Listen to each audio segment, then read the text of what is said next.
places to go. Castles and candy houses, heaven, blind little mouses, many places to go.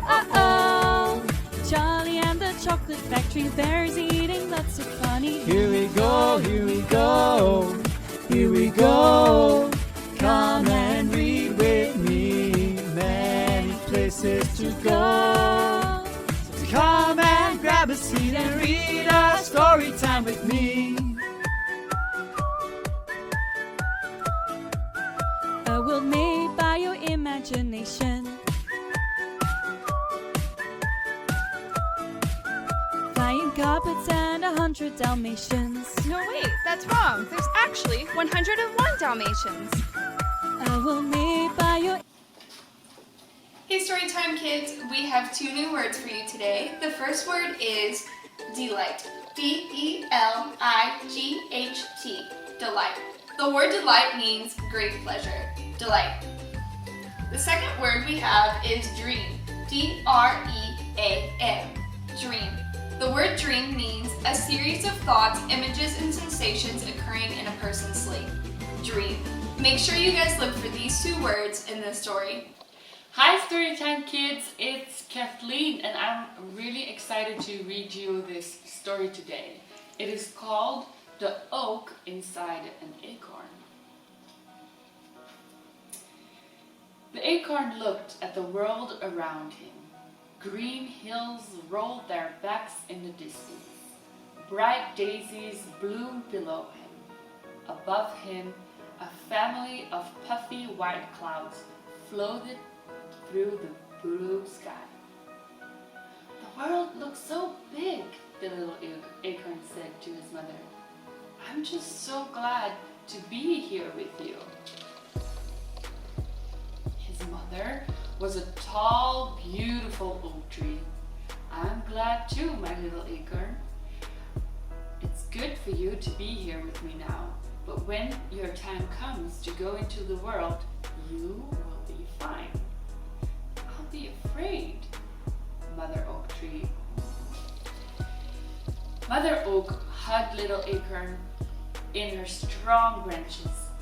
Within you is a great oak, little acorn. Just be the tree God made you to be. The thought of letting go and leaving the safety of his mother's branches was scary to little acorn. He tried not to think about it, but deep down inside, he knew the time was coming.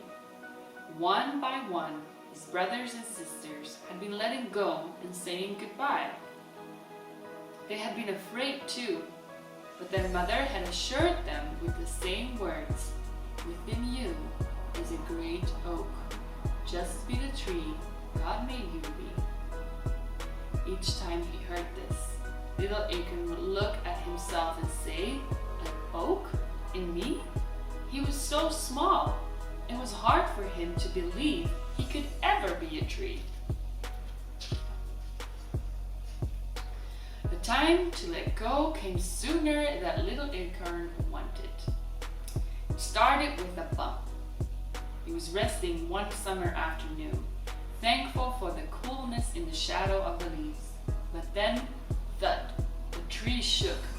His mother's branches trembled, and little acorn began to swing back and forth.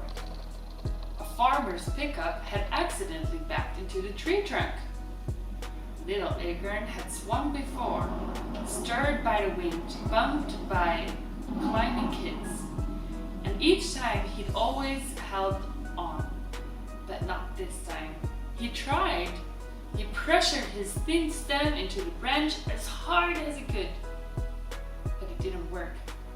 He was a heavier acorn than he used to be, and his stem began to pull away from the branch. Uh-oh, Mom! It's okay, little acorn, Mother Oak assured him. You can't hang on forever. It's time you've got to let go.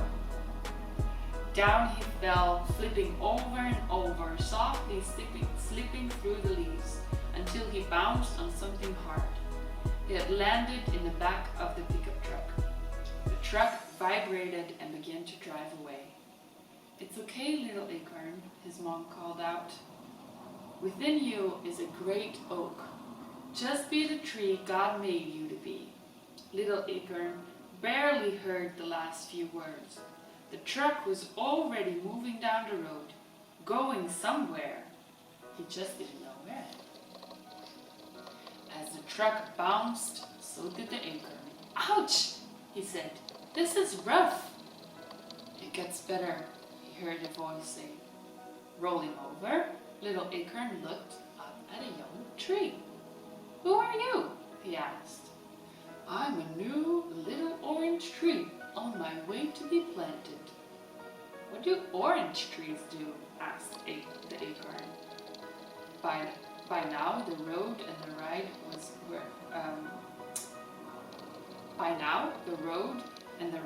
were smoother. "We grow oranges." "Oh," answered the acorn. He didn't know what an orange was and was just about to ask when the truck slowly stopped. "Wow!" exclaimed the orange tree, who was tall enough to see out of the truck. "What is it?" asked the acorn. "Trees! Orange trees everywhere! It's an orange grove!" "Okay, little orange tree, it's time for you to be planted," the farmer said as he lowered the truck tailgate and climbed into the back of the truck. The acorn rolled away just in time to avoid the farmer's big foot. The farmer took the tree and was gone for a long time. Little acorn stared at the sky as it began to darken. He missed his mother oak and her strong branches. This would be his first night away from her. The tailgate banged and the farmer jumped in. "A quick sweep," he said, "and I'm leaving home." Little acorn had never seen a broom. He barely saw this one before it sent him high in the air. He landed in the soft dirt. "I wonder what happened to you." It was Orange Tree. Little acorn was happy to hear a familiar voice. "Is this your new home?" "It sure is," Orange Tree said. "And it looks like it's your home too." Little acorn had one more question. "Orange Tree, what do I do next?" Orange Tree's deep voice was sleepy. "Just settle in, little friend, and rest. God will make you grow." And so little acorn did just that. He rested that night, the next day, that week, the next month, there in the soft soil surrounded by orange trees. He sank deeper and deeper into the ground and slumbered. He slept a long time. When little acorn awoke, he didn't know where he was. He stretched upwards, and when he did, he kept stretching higher and higher until he popped out of the dark dirt into the sunlight. "Well, look who's awake," announced Orange Tree. Little acorn looked around and then up. "Hello, Orange Tree. Have I been sleeping long?" "Long enough to become a small tree." Little acorn looked down at himself and said, "I've changed." His round shell was now a slender trunk. "You are growing up," Orange Tree said. "Now you are a little oak." Little oak straightened himself and remembered his mother's words. "Within you is a great oak." Maybe she was right, he thought, and he stood a bit taller. But even at his tallest, he was much smaller than the big orange trees. Their bushy branches grew greener and greener, and then one day, Orange Tree called out to his friends, "Little oak, look, my first orange." The big orange tree spoke up. "You'll have many more," they said. "So will I," announced Little Oak. The trees in the grove laughed. They didn't mean to hurt little Oak's feelings, but they did. "You'll never have oranges," they said, chuckling. Little Oak straightened his branches and pushed as hard as he could, but no oranges popped out. Not that day, nor the next, nor the next. When the farmer came to collect the fruit, Little Oak was worried he had none to give. "Whoa, Little Oak," the farmer greeted.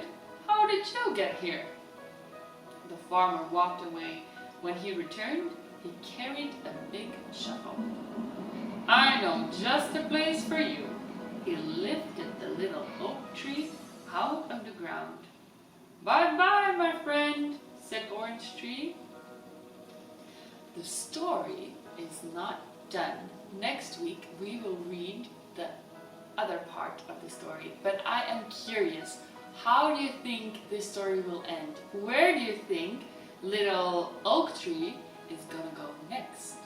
Okay, leave it down in the comments below. I want to hear what you think, and I'm excited to read you the end of the story next week. So see you next week. Bye. Goodbye. Goodbye. Goodbye.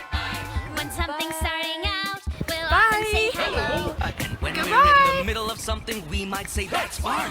But when something's almost over and it's winding down, We'll look at each other and we might say goodbye.